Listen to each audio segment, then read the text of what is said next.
It's just that simple. Either we believe in our rule of law, either we believe in the brilliant document that our founding fathers left us that, it's kind of like the American Express card. You don't leave home without it. And I will tell you that if you're not going out each and every day with this, and mine is old, it's falling apart, that's why I had to clip on it, because you don't know what it means to be an American. And I think too often we have people in this country that don't study the Constitution, don't understand what it stands for. We don't teach civics in school anymore. We definitely don't teach it in college and university. So then all of a sudden you come up and you say this thing about Article 5 and people are like, their hair is on fire, they're going apoplectic, they're throwing themselves down on the floor. But it's an important thing that the founding fathers gave us because they understood that there will come a day, there will come a time when man, be it man and woman, man would act in his own self-interest and his own special interest. Amen. When it comes to government. And having been inside that place where they make the sausage up there in Washington, D.C., that's the problem that we have right now, is that people are not operating in the interest of the American people. People are not looking at this young man and thinking about what do we leave him as a legacy. So, if you really study and recognize that the Constitution is a restraining document on the powers of the federal government. Because the 9th and 10th Amendments, the last two amendments of our Bill of Rights, talks about all these powers that are not enumerated to the federal government shall go to who? States and to the people. And that's why we have Article 5. To say that if any time the federal government got away from, I'm a college football nut being born and raised in the SEC country, if they get away from the blocking and tackling of what it means to be this constitutional republic, you guys can call timeout on the field. Okay? You guys can throw a penalty flag and say, we're going to get this thing back in control. You can call offsides. You can call a legal procedure. You can call holding. You can call clipping. You can call whatever you want against the federal government. That's the mechanism that our founding fathers left us in Article 5. And it's so important that we look at these tools that they gave us because this is the longest running constitutional republic that the world has ever known. Yet we're that close from losing this incredible blessing that we have been given because we don't study. On September 17th of 1787, when our Constitution was signed, a Philadelphia socialite, kind of like you, a woman by the name of Mrs. Powell came up to Benjamin Franklin as he came out of Constitution Hall. I think y'all know the story. Asked him, well, doctor, what is it that we have, a monarchy or a republic? Franklin replied, a republic, if you can keep it. But the forgotten part is that George Washington came up right after and said, in order to keep it, you must study our laws. That's what this is all about. So when you talk about, as I'm sure many of you have read, my dear friend Mark Levin in the Liberty Amendments book that he put out, the folks up there are never going to put term limits on themselves. No. Absolutely not. But you all can be the ones that initiate that. 49 out of 50 states in the United States of America must balance their budgets. As a matter of fact, that's what most of your state legislature, they meet to make sure that they do. They balance the budget. They have to be good stewards of your taxpayer dollars. The federal government does not have to balance its budget. And then you ask yourself why we have these $1 trillion of deficit spending, which leads to trillions upon trillions of dollars of debt. The actual debt of the United States of America is not $22 trillion. When you throw in all the unfunded mandates and liabilities and everything, we're talking closer to $100 trillion. But yet, we won't hear people talk about Medicare for all. Okay. We have got to do something that restores the power in this country back down to the states and to the people. And that's what Article 5 Convention of States is all about. And it's a sad thing that we have to have a debate in the United States of America where people don't understand the Constitution. That for whatever reason they want to confuse it and say, oh, well, you guys are going to go up there and, change from the Articles of Confederation to a Constitution, da, da, da, da. That's not what this is all about. We keep the Constitution. But what we have to ensure is that this system of federalism has to be maintained. This is not about centralized power in the United States of America. It's about the power that comes down to the states and to the people. Now, that's what Memorial Day is all about. I'm going to talk about it later on, But one of the great movies that plays every Memorial Day is that movie Saving Private Ryan. But there's an important part of Saving Private Ryan that most people overlook. They don't think about it. It's a little short clip, a little short vignette. It's at the end when Tom Hanks' character, Captain Miller, is bleeding out. He's dying. And he brings Matt Damon's character, Private Ryan, who he was tasked to take a few of the men from his company. I mean, he had his entire Ranger company taken away from him and just selected a few to go and find this one young man so he could go back home to his mother who had lost all of her other sons. And as Matt Damon's character gets a little closer, he says two words: earn this. That's what Memorial Day is all about.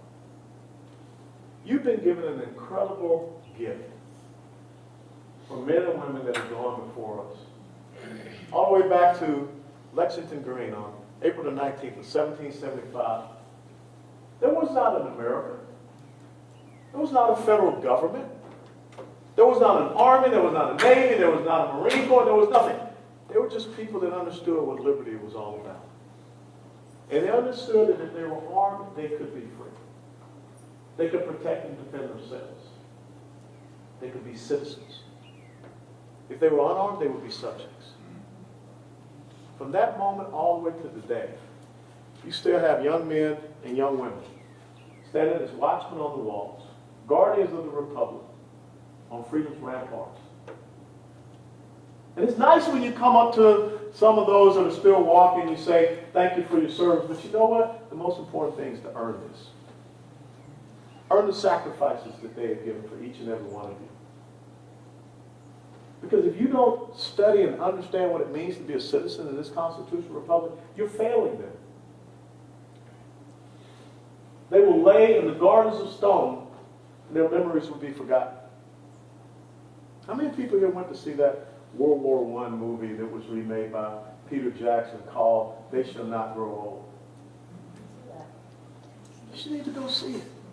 It's an incredible movie where they took all of these old, film clippings. I mean, remember, this was all silent film, but somehow they read the lips, they colorized it, and it told the story of trench warfare during World War I. America lost its last World War I veteran in 2011. He was 110 years of age. His name was Frank Buckles. But the amazing thing that just happened this year, the Supreme Court heard a case, the Bladensburg Cross case. If you don't know what that is about, you should look it up. There's a cross, a memorial in Bladensburg, Maryland, to the 41 men who lost their lives in World War I. And there were a couple of people that were driving by the cross and said that it offended them. Too bad. And the Supreme Court had to hear a case because the lower courts had ruled that the cross would be destroyed.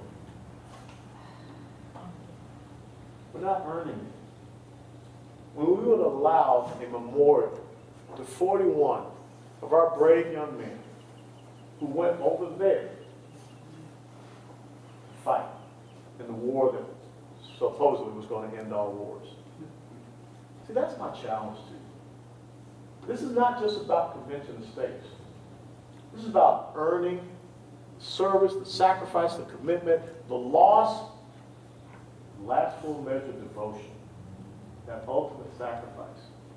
The men and women that raised their right hand said that I will support and defend the Constitution of the United States of America against all enemies, foreign and domestic. That I will bear true faith and allegiance to the same. That I take this oath without any mental reservation or purpose of evasion. So help me God. If you drive down 85 and you kind of veer over to Marietta National Cemetery, you're going to see the final resting spot of Corporal Herman West Sr. It's my dad, who fought in World War II. My older brother, Lance Corporal Herman West Jr., was wounded in Vietnam at a place called COS. At the age of 15, my dad challenged me to be the first officer in our family. So I took high school, junior ROTC, college of ROTC at the University of Tennessee, did 22 years. And on 6 June of 2002 at Fort Hood, Texas, when I took command of an artillery battalion in the 4th Infantry Division, my nephew, who was a cadet at North Georgia Military College, came up to me and said, "Uncle, I want to be a paratrooper and an artilleryman just like you." Now, he's a major in the United States Army. All we ask of you is 2 words: earn this. That's why what you are doing is so important. Because you are honoring the commitment of those who have laid down their lives to support and defend this great Constitution. And Article 5 is part of that Constitution. And that's all you need to do, explain that to people. Now, I'll tell you the other challenge I have to get more young people involved. Find the campus conservatives or Republicans and all of the different college campuses here in South Carolina and make sure they become involved in this movement. Because we've got to do better at passing something on than what was left for each and every one of us. That's the essence of what it means to be an American. We always pass something better than what was left for us. That's our legacy. That's our DNA. That's how we roll. But right now, we're failing. And we have our kids that think socialism is a better way of life than the liberty and freedoms that we have here. That's on us. When I hear adults that don't want to engage their kids when they come home for holidays or summer vacation, whatever, if I'd ever told Buck and Snoop West, coming home from summer, I don't want to hear what you're saying, I don't think you know what you're talking about, my professor said so and so, you would not have me speaking here today. You've got to be the adult in your home. You've got to reassert yourself. Because that's where it starts. It's not about Washington, D.C., it's not about Columbia, it's right there in your home. Remember what it says in Proverbs 22:6? Train up a child in the way that they should go, so that when they grow old, they shall not depart from it. Remember what Joshua said in 24:15. He said, choose for yourselves today whom you shall serve. Whether it be the gods of the Amorites or the gods from across the river, but as for me and my house, we shall serve the Lord. Okay? This is about God and country. This is a Judeo-Christian faith heritage nation. Your inalienable rights don't come from a man. Life, liberty, pursuit of happiness, they come from a creator. That's natural rights theory. If you never read John Locke's Second Treatise on Government, please go and do that. The better you are educated, the better you can be. How many folks here have ever read Solomon Leske's Rules for Apples? Okay? Folks, remember in that movie Patton? When Patton defeated, Rommel's army in North Africa, what did Patton say? And it is true. He said, Rommel, you magnificent, da-da-da-da-da. I read your book. If you don't read the other side's book, you're not prepared to be on this ideological battlefield. And just so you know, that book, the book was called Attacks. It was Rommel's exploits as an infantry platoon leader and company commander in Romania in World War I. Why? Because in 1982, when I was commissioned as an Army officer, it was mandatory reading. You got to read Solomon Leske's Rules for Apples. You got to read and study John Locke. Take time to read Alexis de Tocqueville's Democracy in America. Because you've got to be intellectually armed to go out there and fight this fight. This is the test of our generation. And we cannot afford to lose it. So with that being said, what are your questions? Yes, sir. Colonel. Yes, Colonel. It seems to me that all our professors in our colleges nowadays are liberal, and they're espousing liberal ideas. Okay. And it's not counterbalanced by any Republicans at all. What do we need to do to fix this? What do you think we need to do? Well, first of all, I will tell you this. I want you to stop calling the other side liberal, because they're not liberal. No, they're not. Okay? John Locke was the father of classical liberalism. Classical liberalism believes in individual rights. Remember, he wrote Life, Liberty, and Property, okay, when he talked about natural rights theory. Maybe progressive is what I should have used. Well, no problem. But we as constitutional conservatives are the modern day classical liberals. But the other side is so good with stealing language. So they have stole that word liberal and they have changed it into something that is very perverted from what it should be. That's one of the things. These folks are progressive socialists. Okay? Progressivism in the United States of America was the word that European communists used in order to bring their thoughts into the United States of America. And of course, socialism, well, how many folks here have read Communist Manifesto, Karl Marx, Frederick Engels? Please go out and read it. Because where do you think progressive income tax came from? It came from Karl Marx. So here we have a tax system that is based upon a communist by the name of Karl Marx. It's very simple to me. This is what we have to do. First and foremost, stop sending your kids to these colleges and universities that are doing nothing but perverting them. Find a constitutional conservative school and send them there. I think one of the things we should have, Hillsdale College should be in every daggum state in the United States of America. Yes. Okay? But you got to vote with your pocketbook. And also for your young kids, don't send them to these public schools where you know one day they're going to come home and say, hey, Mommy, I don't feel like being a boy today. Teacher told me I can be a boy. Okay? That's not what it's about. Start reading, writing, arithmetic. You don't need to be inculcating my kid with your values and principles. But they have done a magnificent job of taking over our education system and turning it into a system of indoctrination. And now it's almost down to the middle schools. So there's a reason why they don't like charter schools. There's a reason why they don't like school choice about any of that stuff. Because they want your kids and they want to be able to shape their minds. When you look at the media today, it's because they took over all the schools of journalism in the United States of America. So that's what I want us to do. And find these young conservatives, I guarantee you, they're young conservatives on the campus of the University of South Carolina. And support them, prop them up, give them encouragement, you know. Go down there and stand toe-to-toe with them. And encourage them to identify these professors and everything that are, you know, punishing them, threatening them. If you don't write a certain way, I'm going to give you an F. You need to get that out there so that, you know, news media or someone comes down. Campusreform.org is a great organization that kids are able to funnel stories out and they embarrass these professors. I mean, remember the city councilman that was a professor out he was a high school teacher out in California that went off on his rant about the Marines? He ain't there no more. Because the little kid took the video, we got to post that. That's what we got to do. But I'm telling you, I don't know if it's not Belmont. What's the small school down in Spartanburg? What's the Furman? What? Furman or Wofford. There you go. Wofford. Find some of these small schools and make an impact. I have told so many philanthropists that are on our side, go in and buy one of these historic black colleges and universities that are struggling and make it a conservative, free market, free enterprise university in the Mall of Northwood up in Michigan where I just got finished speaking. That's what we got to do. We got to be aggressive because we are reaping the results of a strategic plan that the other side has laid out. And let me tell you something. South Carolina, you could go from red to blue.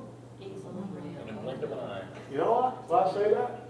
Because all of these people are leaving these failed states and they're going to the red states and they're going into the major population centers and they're flipping the major population centers and the next thing you know, a little bit of York, South Carolina, ain't gonna matter. You don't have enough population. It happened in Nevada, happened in Arizona, happened in Colorado, happened in New Mexico. It's happening in Texas.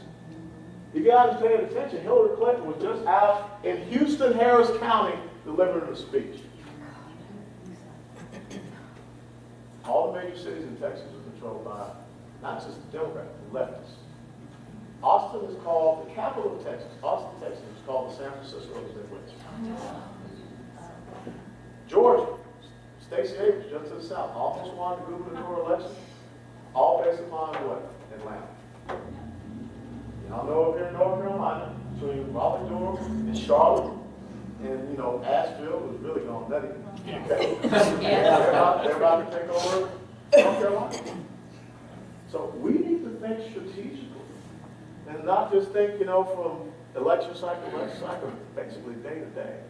Because these guys, somewhere, they're meeting in a deep, dark bunker, and they're throwing all these things. How many people heard of National Popular Vote Interstate Compact?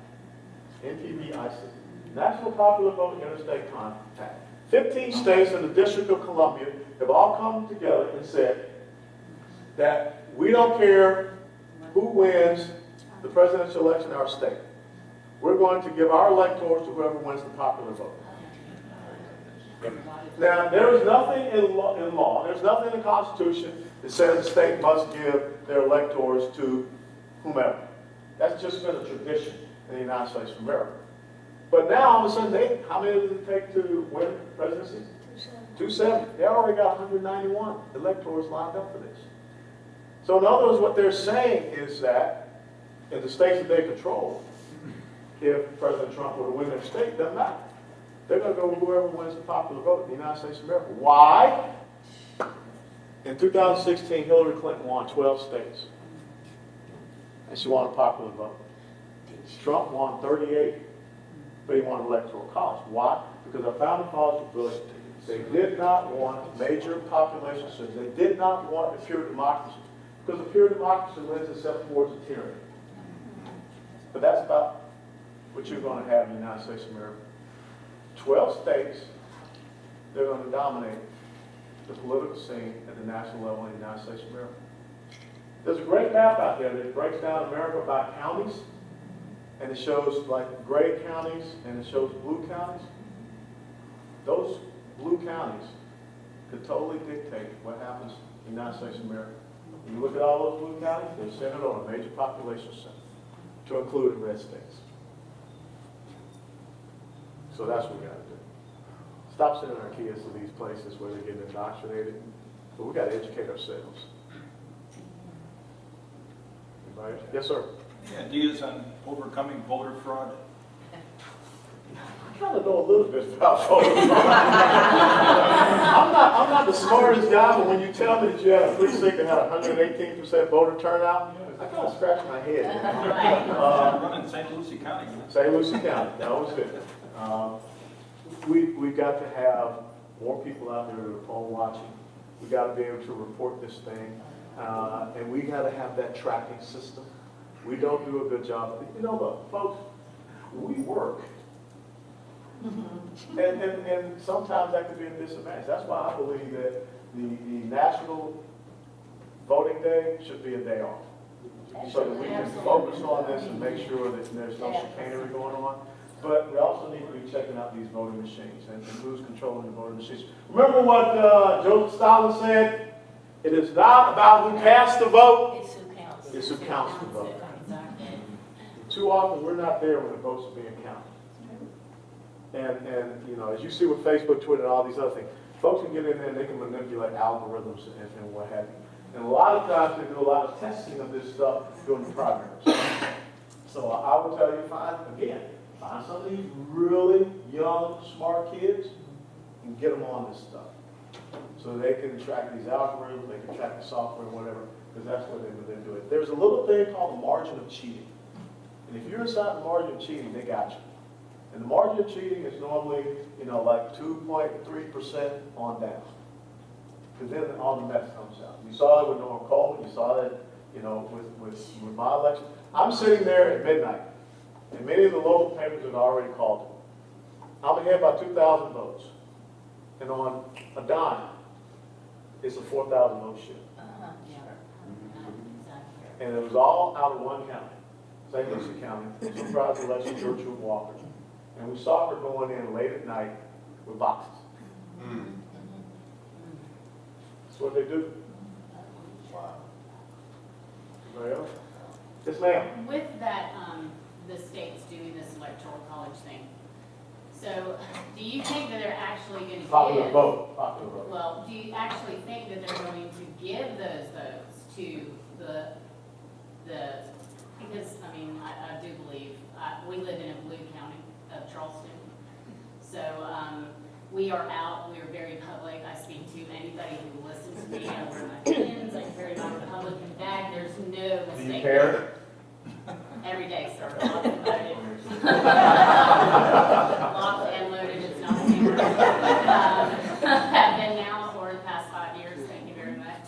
And we are teaching our daughter also.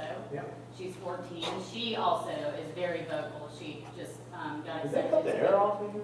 academic I think so. magnet high school, and she is in Savannah, Georgia, visiting grandparents right now. Sure. She's down to Minnesota, so that's why she's not Savannah's here. flipping. With all the But arts she people influences coming. them too. So my question is, what I'm seeing, and we saw it at the South Carolina Convention. We won the resolution for the Convention of States to go. And then at the very last minute, the people who were against it acted like a bunch of liberals, well, progressive, socialists. And they wanted to amend our agenda, and they wanted to do this and that. And I was literally fighting with people who I thought were on our side. Luckily, out of our 61 delegates, all 40 of us stayed because we knew this was going to happen. And so they did not win. But what I'm saying is because these tactics, oh, I'm offended by who won, we the people voted for President Trump. Like it or lump it, that's what happened. But nobody is accepting it all these years later. So again, with an election coming up, my question is, seeing all these states doing what they're doing, They're do they mostly have- blue states. are they actually going to give? No, Their votes to they have every right to be able to do that. I mean, there's nothing in the Constitution. So, I mean, it passed in the state house, the state senate, and the governor signed it into law in their respective states. And what I mean, you know, states like Rhode Island, you know, Colorado, all blue states. You gotta have control of the state house, state senate, and the governor's mansion.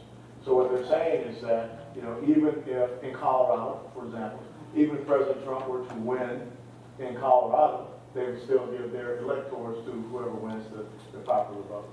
And look, the people in Colorado, the people in the states where they're saying they have to do that, gotta rise up and understand that they're completely disavowing, disenfranchising you in your vote. And that's clear.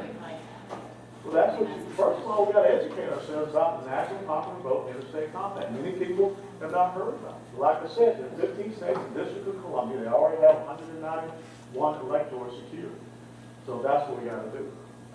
We gotta educate ourselves about it. And again, if you think about it, we always send out the video of the cute little baby is singing or doing whatever, or the cat is playing the piano and stuff. But when do we take the time to just pick an issue out of each week and make sure we get it out there and people understand? And I mean, that entire week, you only focus on that one issue. We don't do that. Too often we're like, dog and you yell squirrel, what happened? Dog's gone. Because we got that quick soundbite mentality. Another thing is that I hate the circular firing squads. And we gotta stop shooting at each other. And it comes back to one thing. Either you understand what the Constitution is all about, or you don't. And if you don't, then you're not on this side. I don't know which side you're on. But that has to be the dividing thing. It's not about a political party. It's not about a person. It's about principles and values. My parents were registered Democrats. John Lewis was my congressional representative. But my parents raised me on faith, on family, on individual responsibility, on quality of an education, service to the country. Now those principles and values are not leftist principles and values. But how often do we go into minority communities and talk that way? Talk about small business entrepreneurship. How many people here know who Margaret Sanger is? Yeah, but you guys do, but I can tell you, most people in the black community do not know who Margaret Sanger is. The founder of Planned Parenthood, who was a white supremacist, who was a racist, who spoke at Klan rallies. No one's tearing down her statue. And she was the founder of Planned Parenthood. 70 to 75% of Planned Parenthood clinics are located where? Minority communities. Because she referred to blacks as undesirables and weeds. Since Roe v. Wade, now almost 18 million black babies have been murdered in the womb. Of course, now they're talking about infanticide. But how many of us are putting that out there? But I'm saying, it's got, remember what I said? You start out at the beginning of the week with an issue. And dadgummit, you hammer that issue all through the week.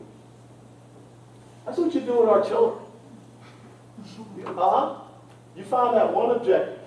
You know the infantry guys want to attack there. And before the infantry guys, a little crunchy, as we call them, crunchy, because they crunch along the ground. But before they do that, you just pound that area. You saturate it. You beat the crap out of it. Okay? And then the infantry can just walk right on through.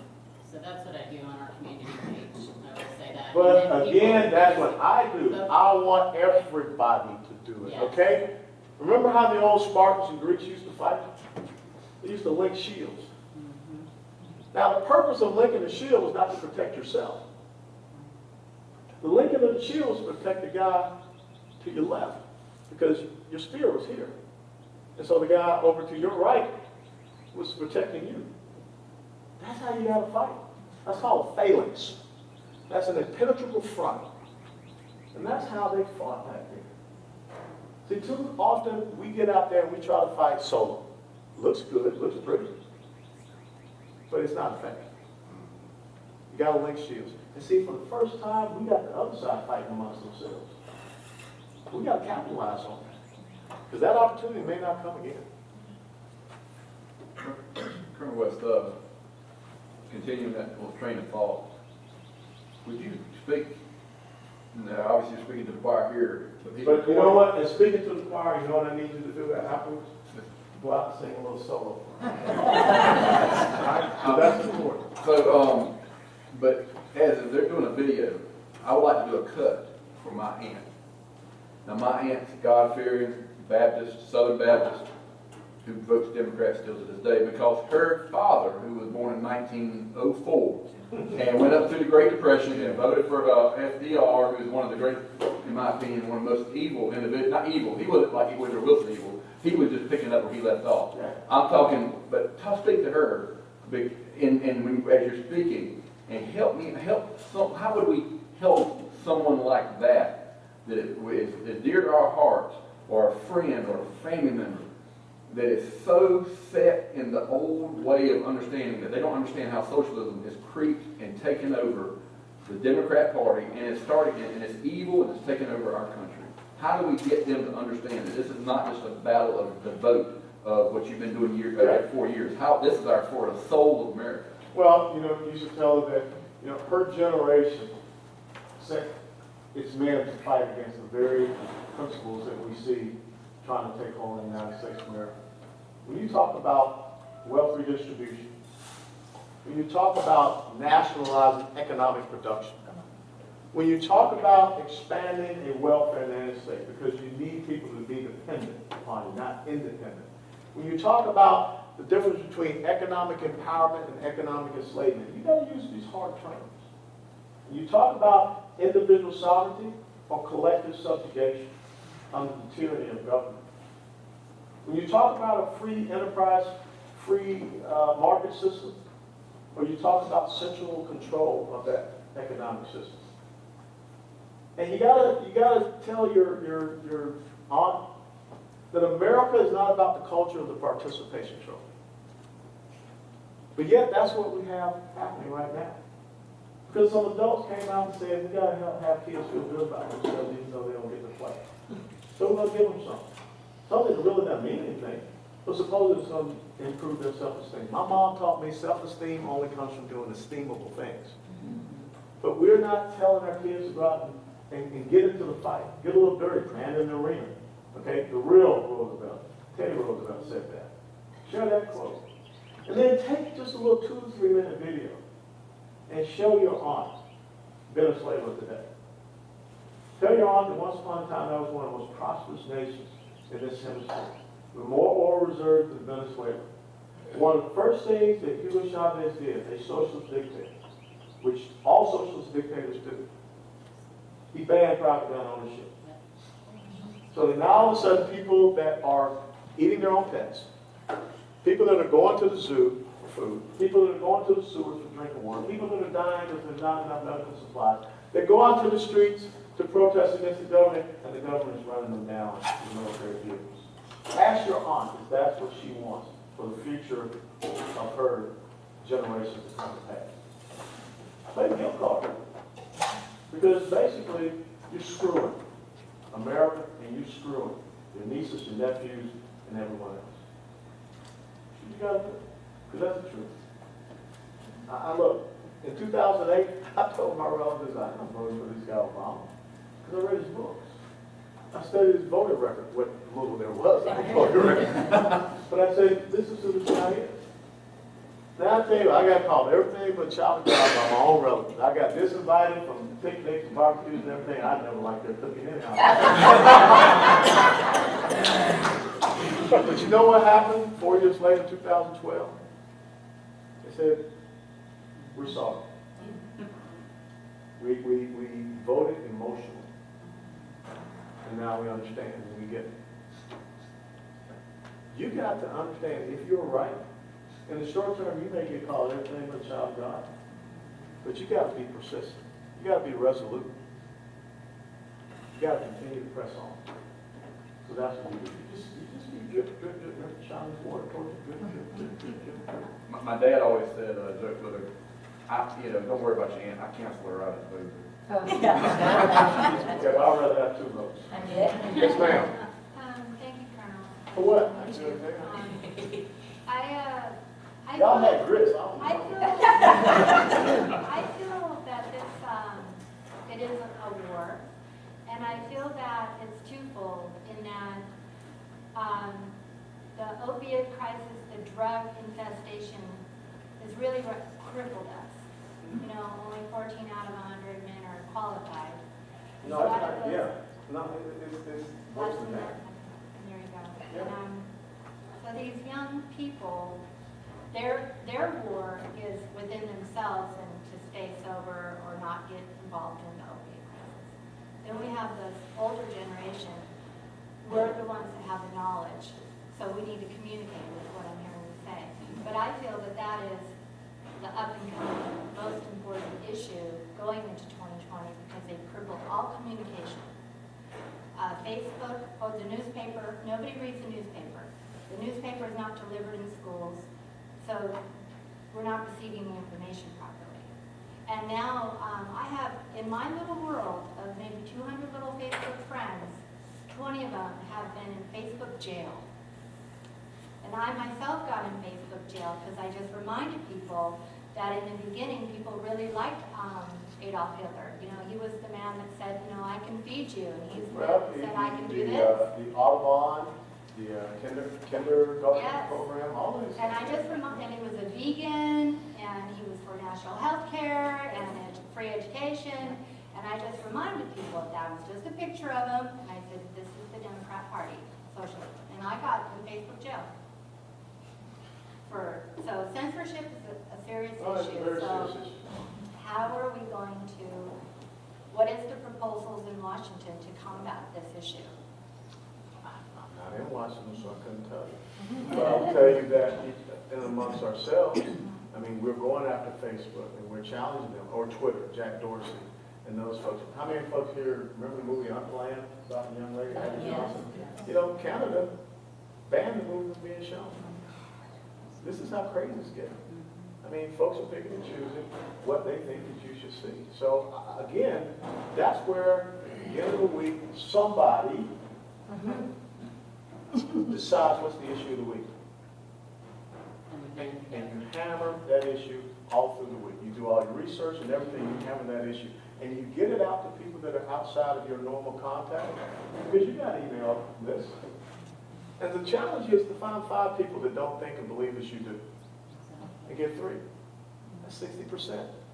When I went to the University of Tennessee, that was like making an A. 60%. That's what you get. If you get 60% of an election, what do they call that? A landslide. Okay. And so stop thinking, I got to get everybody. You're not. There are people out there that are, as the drill sergeants used to call us cadets, stuck on stupid.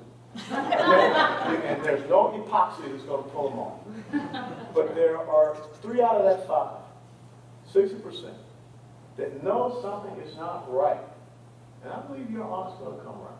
But they know something is not right. But they're just not getting told. Over and over and over and over and over again. You know, I remember when Rice Priebus was the chairman of the RNC. I told my street, if I ever hear him say the word outreach, I'll break his arm. Why? Because let me tell you what outreach means. You show up in Black History Month or Hispanic American Month or Asian Pacific Month, and in Black History you have fried chicken, cornbread, collard greens. You try to sing some Negro spirituals. You're all off beat because and they never see you again until 60 days before an election. And they're like, who are you? But what you should have is policy inclusiveness. The number one issue in the Black community, school choice. Single moms that want their kids to have a better opportunity. They understand it comes through education. They don't want them to be trapped in failing schools. But we're not going into those communities and talk about school choice. And hammer school choice. Because the teachers union don't want it. And if you put that separation out there, now all of a sudden you get their ears. This church here should have some type of relationship with another Black church. Because what do church people do after Sunday service? Eat and talk. You break down barriers when you sit there, you eat, and then you're talking. Sunday is the most segregated day in the United States of America. It shouldn't be that way. Okay? Because it comes back to principles. And we all should be on the same principles. Okay? So that's what you have to do. So there are many different ways to communicate your message. So don't think that Facebook stops you. If you ever, if you put an obstacle out there with water, guess what water does? Finds another route. That's what you have to do. But remember, again, it starts in your own home. You got to win your kids first. And your friends. Because I used to tell my daughter's friends, my house, my rules. You come up in my house, you're going to hear it, man. Okay? All right. Carlos, how did you get involved with Convention States? Well, like I said, I mean, it's common sense first and foremost, but when you're inside the belly of the beast and you see what is going on, you understand that the changes are never going to happen from inside the belly of the beast. It has to come from external. Thanks, sir. And Article 5, Convention of States, is an incredible means by which we do it. And of course, Mark Levin and I are very good friends. He has property in the congressional district I used to represent. And, his book, Liberty Amendments, we talked about it. And I said, hey, I'm right on with you, dead on with you. So I came out early on. So, yes, ma'am. Do you know how Rush Limbaugh feels about Convention of States? Because I couldn't tell. my senator that my state senator that I've been talking to and working with, one of his suggestions was, he says, if you can get Rush Limbaugh on board to talk about it, he said it would. He says most of my constituents listen to Rush.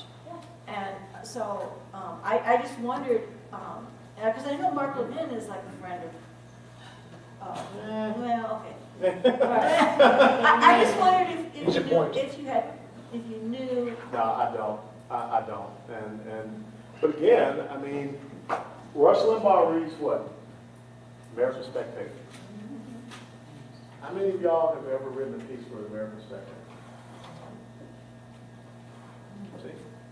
Write a piece in the American Spectator. Get his eyeball. Okay?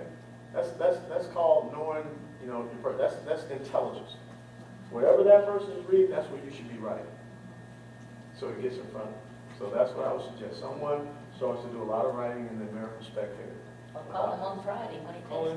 Yeah. Ask him. Yeah, so you can Those go calls on are more screened than the weekday calls. I know most of them. Do you? Well, Yeah. James Golden, most, yeah. He'll tell you. He do it extra. What is what would you like to propose for Convention of States? What are your Well, I think term limits and? No, I think that the first thing is the balanced budget amendment. I knew that I was probably not going to last in the United States Congress when we had a balanced budget amendment vote and it failed to get the 2/3 in the House, and people actually clapped that it failed. And so I was like, I don't know, these are the type of people I want to hang out with. I mean, it's great to be able to represent Americans, but once upon a time, I was out there on battlefields to protect these institutions, and now that I'm inside these institutions, I don't know if they deserve the honor and respect that we somewhat bestow upon them. So that's It's gotta get the fiscal house in order. Remember, 49 out of 50 states have to balance their budget. Federal government doesn't. And that's how they can continue to come out and manipulate your taxpayer dollars for electoral gain. Remember what Alexander Fraser Tytler wrote, Scottish political philosophy. A democracy cannot exist as a permanent form of government. It can only exist until a time when the voters realize they can vote their own largesse from the public treasury. From that moment on, voters will always vote for the person promising them the most benefits, with the ensuing result being the collapse of the democracy over loose fiscal policy followed by a dictatorship. That's where we are. All they're doing is promising people more and more and more and more and more and more and more and more things. Bill de Blasio came out a couple of weeks ago to run for president. Remember what he said in this video? There's a lot of money in the world and also in America. It's just in the wrong hands. You ever read Frederick Bastiat's essay called The Law? That's another thing y'all need to read. And look, that's an easy read. It's like 41 pages. I got to, okay? All right. But Bastiat's essay, The Law, that's legal plunder. That's what he called it. So people are actually espousing the value of stealing from the American people for what? For their own ideological agenda. That's not what this country's supposed to be about. So yeah, we got to get the fiscal house in order. Yes, sir. Who was it who said that democracy is two wolves and a sheep voting? That was On Benjamin one side of the Franklin. lunch maybe? Yeah. Yeah. That was Benjamin Franklin. Yeah. Yeah, So it's a lynch Margaret, mob. Margaret Thatcher, you know, socialism works very well until you run out of other people's money. Exactly. But Vladimir Lenin, and I'll close on this, Vladimir Lenin said, the end goal of socialism is communism. So understand that this thing called socialism is an economic model. And that economic model is used to drive you towards a societal model, which is communism. So learn their language, read their books, understand their mentality, and flip their language against them. That's the critical thing. They have demonized the word capitalism. So you need to say free market, free enterprise. Because if kids don't like free market and free enterprise, tell them to give up their iPhone and iPad. Okay. Well, that's my point. That's what you have to do. You got to get inside their mind, or as we say it in the military, you got to get inside their decision cycle. And right now, we've done a horrible job of being inside the decision cycle with the progressive socialists left in the United States of America. Yes, sir, Grant, because you drive me around. Actually, I would like you to share, first time I met you in Mississippi, you made a statement when you were talking to the Mississippi. Dude, I'm just trying to remember what I said 2 days ago. I'm glad you're there. Go ahead. It has to do with the oath. And you said something to me that I never really thought of before. Well, you said it to the crowd, that you know, you don't have to be in the military, or you don't have to be a politician or within the government to take the oath. Nope. And I think that, to me, that's been something ever since you said that has really stuck with me, and I think that is something that we as Americans. Thank you, Austin. You're on a battlefield. It's an ideological battlefield. It's a culture war that's going on. The only thing that can sustain us is understanding our rule of law. And so that's what I'm saying. You can serve this country. You don't have to be in uniform. You don't have to go out there and get shot at or whatever. But you can continue to look at a means by which you can serve. I mean, Patrick Henry, Paul Revere, all these guys, they just did the right things. They were statesmen. They were leaders in their own little public sphere. And that's what I want you to do. But leave out of here today 2 words, folks. Earn this. Earn this. It's a great country. Now you have a responsibility to keep it so. All right, see y'all later. You're awesome.